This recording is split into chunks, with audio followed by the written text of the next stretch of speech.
भाजपा ने तो गृह मंत्री गिरफ्तार होने चाहिए भाई। गृह मंत्री अमित शाह। बिल्कुल, इसमें तो सीधी भूमिका उनकी दिख रही है ना। तो शरद चंद्र रेड्डी को पकड़ा इन सबूतों के आधार पर कि इसने लिया, यानी इसने पैसे दिए।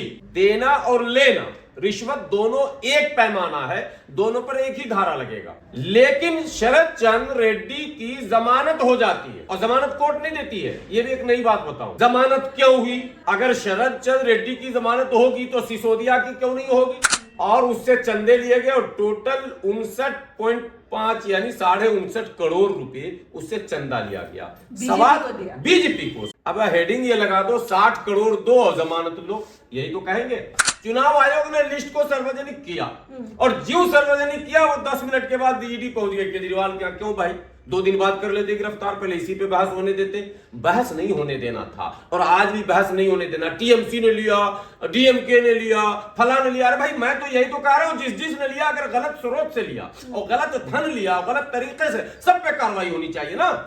पूरी दुनिया को जीत के आने वाली भारतीय जनता पार्टी दिल्ली में केजरीवाल को नहीं हरा पाई, न विधानसभा में न एमसीडी नगर निगम में। 20 साल से एमसीडी में भाजपा का कब्जा था, केजरीवाल ने चित कर दिया। तो घोटाला कम है, पॉलिटिकल वो राजनीतिक बदले की कार्रवाई ज्यादा है। तो गुलाम सरवर जी, आप कैसे देख रहे हैं? और औरोबिंदो फार्मा के जो मालिक हैं शरद चंद्र रेड्डी, उन पे सवाल उठ रहा है कि उन्होंने बीजेपी को 60 करोड़ चंदा दिया है। इसको आप कैसे देख रहे हैं? नहीं, अब सवाल उठने का क्या मतलब है?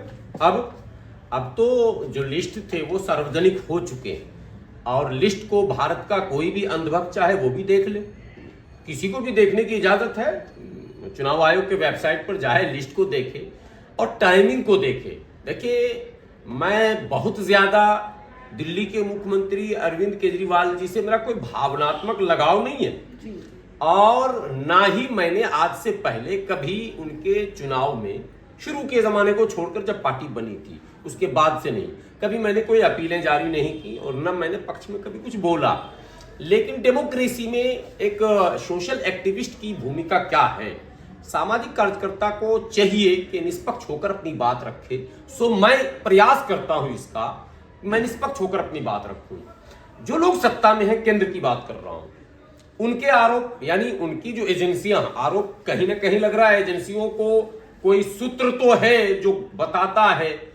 ऐसा नहीं कि एजेंसियां मेरे घर में बैठी, आप यहाँ खड़ी हैं, मेरा इंटरव्यू ले रहे हैं, मेरे घर में क्या है, ये कोई सूत्र होगा जो एजेंसियों तक पहुंचाएगा, तभी तो एजेंसियां आएंगी।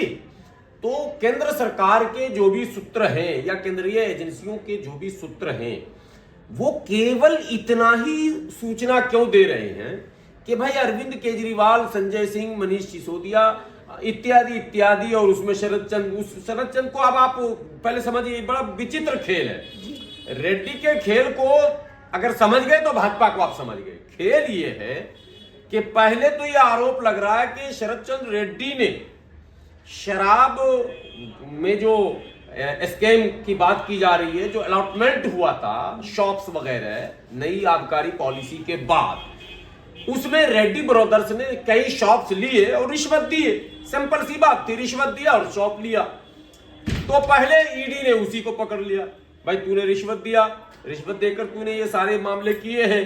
करोड़ों का फंडा होता है शराब का, शॉप होना ये अपने आप में एक मायने रखता है, पेट्रोल पंप होना, वाइन शॉप होना इत्यादि इत्यादि आय के बड़े स्रोत माने जाते हैं। और इसमें रिश्वत बहुत पुरानी बात है कि पेट्रोल पंप अगर आप लेना चाहें, गैस की एजेंसी आप लेना चाहें, शराब का ठेका लेना चाहें, तो जो सत्ता पक्ष होता है वो रिश्वत लेता है। ये परंपरा बड़ी पुरानी हो गई, गलत है, नहीं लेना चाहिए, मगर ये परंपरा उसी का शायद निर्वहन लोग भी कर रहे थे। तो जब ईडी ने शरद चंद्र रेड्डी को पकड़ा, तो शरद चंद्र रेड्डी को पकड़ा इन सबूतों के आधार पर कि इसने लिया, यानी इसने पैसे दिए। केजरीवाल से मुलाकात हुई, संजय सिंह को दिया, सिसोदिया को दिया, जिसको भी दिया। सवाल यह है कि अगर उसने दिया तो देने वाला भी जुर्म कर रहा। देना और लेना, रिश्वत दोनों एक पैमाना है, दोनों पर एक ही धारा लगेगा। ये नहीं कि लेने वाला मुझे, देने वाला तो शरद रेड्डी ने गिरफ्तार जब उनकी हुई थी तब उन्होंने कहा था कि मैं तो केजरीवाल को जानता ही नहीं। मैं यही बात अभी कह रहा हूं, ये सारी चीजें जब आम लोग समझेंगे तभी बात बनेगी। तो शरद चंद्र को जब पकड़ा ईडी ने तो उसने कहा भाई हम तो उसको नहीं जानते, उसको नहीं जानते, मैंने ये नहीं किया, मैंने बोले केजरीवाल को तो हमने देखा ही नहीं, जानते ही नहीं इत्यादि, कभी हमारी मुलाकात नहीं। लेकिन शरद चंद्र रेड्डी की जमानत हो जाती है। पहला सवाल मेरा ये, अभी पैसे की बात बाद में कर रहा हूं, जमानत क्यों हुई? अगर शरद चंद्र रेड्डी की जमानत होगी तो सिसोदिया की क्यों नहीं होगी?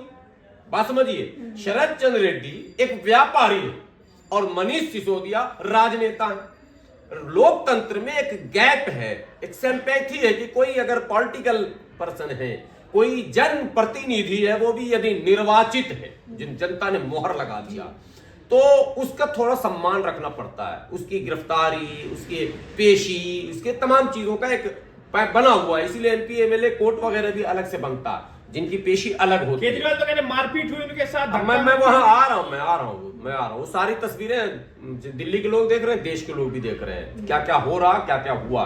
मैं इसीलिए केजरीवाल जी की पक्ष की बात अब कर रहा हूँ। निष्पक्ष यही है कि आपको पक्ष में कहना पड़ेगा। तो अब जब आपने उसको जमानत दी तो क्यों दी? और जमानत कोर्ट नहीं देती है, ये भी एक नई बात बताऊं।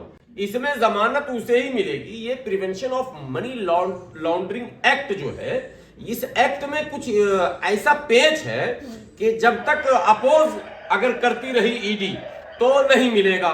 ईडी ने अगर अपोज नहीं किया तो जमानत मिल जाएगी। तो फिर शरद चंद्र रेड्डी की जमानत का ईडी ने अपोज क्यों नहीं किया? ये एक सवाल है, करना चाहिए था, क्योंकि वो तो मुख्य अभियुक्त है, वो अक्यूज जिससे आप वो तमाम दूसरे अभियुक्तों को गिरफ्तार करेंगे, वो अभियुक्त है शरद चंद्र रेड्डी, और उसी को आप पहले जमानत दे रहे हैं। तो फिर दूसरों की गिरफ्तारी कैसे होगी? आप मुख्य मुजरिम तक कैसे पहुंचेंगे? हुआ क्या कि उसको छोड़ने से पहले शर्तें तय हो गई, इतना तुम्हें देना होगा। अब हेडिंग ये लगा दो, 60 करोड़ दो और जमानत लो, यही तो कहेंगे। पहले 5 करोड़ या पता नहीं कितना करोड़, लेकिन जमानत के बाद उसको सरकारी गवाह भी बनाया गया और उससे चंदे लिए गए और टोटल 59.5 यानी 59.5 करोड़ रुपए उससे चंदा लिया गया। सवाल बीजेपी को सवाल ये पैदा होता तो लग रहा है कि बीजेपी ने प्रेशर बनाया, सारा काम अब तो पत्ता खुल गया, फिर लग क्या रहा? तो ईडी क्यों नहीं गिरफ्तारी कर रही है फिर भाजपा नेताओं? भाजपा ने तो गृह मंत्री गिरफ्तार होने चाहिए भाई, गृह मंत्री अमित शाह। बिल्कुल, इसमें तो सीधी भूमिका उनकी दिख रही है ना। आप ईडी को हैंडल तो कह रहे कि इलेक्टोरल बॉन्ड डेटा है, उसके बाद नहीं तो डेटा ही नहीं, तो ये कह रहे हैं कि इंडिया गठबंधन मुंह दिखाने लायक नहीं रहेगा। नहीं, मुंह दिखाने लायक जो नहीं रहेगा, मैं उसकी तरफदारी नहीं कर रहा हूँ। जिसने चंदा जिससे लिया, सारे स्रोत पर बहस होनी चाहिए, और यही होना था उस दिन जिस दिन केजरीवाल को गिरफ्तार किया गया। चुनाव आयोग ने लिस्ट को सार्वजनिक किया, और ज्यों सार्वजनिक किया वो 10 मिनट के बाद ईडी पहुंच गए केजरीवाल के। क्यों भाई, 2 दिन बाद कर लेते गिरफ्तार, पहले इसी पे बहस होने देते। बहस नहीं होने देना था, और आज भी बहस नहीं होने देना। टीएमसी ने लिया, डीएमके ने लिया, फला ने लिया। अरे भाई, मैं तो यही तो कह रहा हूं, जिसने लिया, अगर गलत स्रोत से लिया और गलत धन लिया, गलत तरीके से, सब पे कार्रवाई होनी चाहिए ना। आप ये बोलकर कि फला ने चोरी की इसलिए मैंने चोरी की, ये तो कोई लॉजिक नहीं है। 9 नवंबर 2022 को शरद चंद्र रेड्डी ने बयान दिया था कि केजरीवाल को मैंने पैसे दिए, इस तरीके की मतलब बातें चल रही थी। केजरीवाल का उन्होंने नाम लिया, सिसोदिया का नाम लिया, नाम दिलवाया गया, तो लेकिन उस वक्त कहा गया चंदा भी दो, नाम भी लो। उस वक्त गिरफ्तारी क्यों नहीं हुई कि अब अचानक ईडी गिरफ्तारी कर रही है? देखिए, ये तो जनता की अदालत में बात है। सरकार के खिलाफ इस वक्त माहौल ये है कि सरकार के खिलाफ मतलब सरकार की पॉलिसियों का अपोज करना कोई छोटा मोटा काम नहीं रह गया।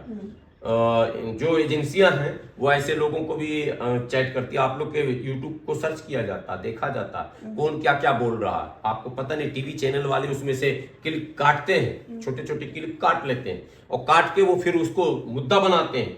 मैंने अभी एक जगह बयान दिया था 2 महीना पहले, उसे चलाया गया। कई चैनल वाले से हमसे बिल्कुल ऐसे हो गया, मतलब अमन चोपड़ा के ऊपर मैंने कुछ कह दिया था, उसको ट्वीट किया गया, सीपी को ट्वीट किया गया, दिल्ली के गृह होम मिनिस्ट्री को ट्वीट किया गया। अजीब ढंग का माहौल बनाया जा रहा। आप फैक्ट रख भी नहीं सकते हैं, आप सच बोल भी नहीं सकते हैं। आप मैंने गुलाम शर्मा जी, केजरीवाल के साथ जिस तरीके से उन्होंने कहा है कि मुझे धक्का दिया गया, धक्का मुक्की मेरे साथ की गई, और उसी पुलिस ने मनीष सिसोदिया की जब गिरफ्तारी चल रही थी तो उनका गर्दन तक पकड़ा गया था, और जब कार्रवाई की गई तो पुलिस ने कहा ये करना पड़ता है। विधायकों के साथ क्या हुआ? परसों ही तो था, मुझे ही घसीट लिया। आपको ही घसीट मुझे भी घसीट लिया। जो मिला सबको पकड़ लो भाई। विधायकों को तो ऐसे पकड़ रहे थे जैसे लग रहा महल्ले का कोई मैंने डीसी को पकड़ रहे हैं लोग, कोई भागा हुआ डीसी है, ऐसे विधायक को पकड़ रहे हैं। कौन सा ऐसा विधायक है जिसका चेहरा लोग नहीं जानते? भाई जनप्रतिनिधि है, थोड़ा सा सम्मान कीजिए। कोई अपराधी नहीं है, प्रोटेस्ट करने आए, आवाज उठाने आए। आप मना करेंगे, रोकेंगे, बहुत सारे हथकंडे आपके पास हैं, आपके पास पावर है, लेकिन आप उसको घिसेटेंगे, मारेंगे, गाली देंगे, ये तो कोई तरीका नहीं। ये सब कुछ हुआ। अभी आतिशी वाला वीडियो तो आपने देखा ही होगा, पुलिस ने जो गाड़ी रोकी। तो एक माहौल बनाया गया है। जंतर मंतर पर पिछले 2 महीने से धारा 144, कोई प्रोटेस्ट नहीं होगा, कोई धरना नहीं होगा, कोई आंदोलन नहीं होगा, कोई क्या है भाई डेमोक्रेसी में? हमारे पेट में दर्द है, हम चाहते हैं डॉक्टर के पास जाकर अपनी बात रखना। आप क्या कर रहे हो भाई? हमें डॉक्टर के पास जाने नहीं दे रहे हो। हम मोदी जी को कुछ बताना चाहते हैं। कोप भवन है जंतर मंतर, आपने बैरियर लगा दिया, बंद कर दिया, जो जाएगा गिरफ्तार कर लिया जाएगा। केजरीवाल को गुनहगार मानते हैं? क्या लगता है शराब घोटाला उन्होंने नहीं किया है? प्रथम दृष्टिया पहली बात, घोटाला अगर किया है, अगर मैं लगा रहा हूं, मैं एजेंसी नहीं हूं, तो बिल्कुल गिरफ्तार किया गया, सही किया गया। लेकिन जो टाइमिंग और जो तरीका वो बिल्कुल गलत था। दूसरी बात है कि शरद चंद्र रेड्डी के मामले को देखकर ऐसा लगता है कि ये घोटाला कम है, पॉलिटिकल वो राजनीतिक बदले की कार्रवाई ज्यादा है। आपको लग रहा है केजरीवाल विपक्ष के विपक्ष में उभरते हुए नेता थे, इसलिए भारतीय जनता पार्टी ने दबा दिया, ऐसा इंडिया में निवेदन किया गया? बिल्कुल, बेशक, निसंदेह केजरीवाल अब भी एक स्वीकार्य चेहरे थे, हैं, और केजरीवाल ने ये चीज समय समय पर साबित किया। पूरी दुनिया को जीत के आने वाली भारतीय जनता पार्टी दिल्ली में केजरीवाल को नहीं हरा पाई, न विधानसभा में न एमसीडी नगर निगम में। 20 साल से एमसीडी में भाजपा का कब्जा था, केजरीवाल ने चित कर दिया। तो लोकप्रियता का तो मूल्यांकन इसी से होगा, और कोई दूसरा पैमाना तो है नहीं कि भाई जनता वोट दे रही है। बीजेपी नेता कह रहे हैं जैसे अरे इस्तीफा दे दो केजरीवाल, नहीं, जेल से सरकार इस्तीफा तो भाजपा के कई नेताओं को भी देना चाहिए, क्योंकि ये जो स्कैम है इलेक्टोरल बॉन्ड का, ये कोई छोटा मोटा मामला नहीं है, ये बड़ा मामला। और इसमें ये साबित हो चुका है लिस्ट आने के बाद कि थ्रेट करके पैसे लिए गए, यानी धमका के चंदा लिया गया, ये बात साबित हो चुका है। तो क्या डेमोक्रेसी में उद्योगपतियों को, कंपनी चलाने वालों को, धंधा करने वालों को आप धमका कर पैसे चंदा लेंगे? ये बड़ा सवाल है। और वो बातें जो कांग्रेस की तरफ से कही जा रही हैं, चंदा दो और धंधा लो, वो बातें साबित हुई है, ये आरोप नहीं है। लेकिन सरवर जी से केजरीवाल सट्टेबाजों से, अरे भाई ये जो शरद चंद्र तो चलो व्यापारी था, सट्टेबाजों से चंदा लिया गया। गेमिंग कंपनी से जो चंदा लिया गया तो सट्टा ही तो है, प्रतिबंधित कंपनी।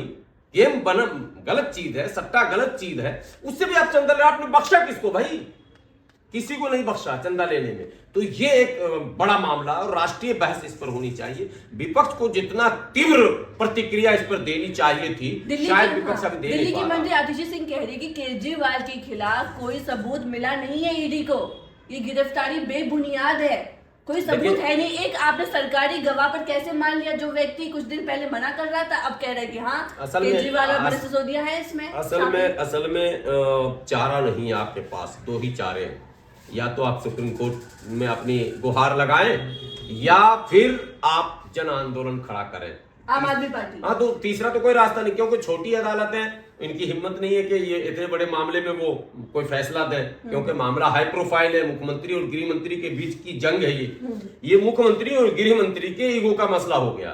तो भाजपा वर्सेज आम आदमी पार्टी का बिल्कुल बड़ा आर पार का मामला है। ऐसे में छोटी अदालत कोई फैसला नहीं ले पाएगी, सुप्रीम कोर्ट ही कुछ फैसला दे पाएगी। उसी के क्या लग रहा है कितने दिन में केजरीवाल छूटेंगे या जेल में ही रहेंगे? ये कहना, सिसोदिया कितने महीनों से जेल में है। हाँ, यही तो कह रहा हूँ। शरद चंद्र रेड्डी की जमानत हो गई, सिसोदिया की नहीं हुई, संजय सिंह की नहीं हुई, मुझे लगता है केजरीवाल की भी नहीं होगी, चुनाव तक तो कभी नहीं होगी। जब इसको अगर बाहर चुनाव तो केजरीवाल जेल में रहेंगे। प्रचार देखिए, कांग्रेस का खाता सीध हो गया, बेटा उड़ोगे कैसे, हेलीकॉप्टर कहां से लाओगे, नहीं समझे। अब यहीं से बोलते रहो बैठ के दिल्ली से, और केजरीवाल अंदर हो सकता है चुनाव के बीच में। एक तो वो हेमंत सोरेन अंदर है ही, वो भी नहीं आएंगे बाहर। अब वो बच गए राहुल गांधी के फिराक में भी लोग है। अच्छा, राहुल गांधी की भी फिराक में है। अखिलेश को नहीं टच कर पाएंगे, लेकिन तेजस्वी राहुल गांधी गिरफ्तार होंगे, हो सकते हैं, हो सकते हैं। पिछले बार हो चुका मामला, ईडी ने इनको बुलाया था ना नेशनल हेराल्ड के मामले में, आपको जी, पता है जी, ना, जी। सोनिया गांधी को भी बुलाया था, राहुल गांधी को। तो क्या अभी वो मुकदमा खत्म तो हुआ नहीं, मामला वो चल रहा, अंडर प्रोसीजर है।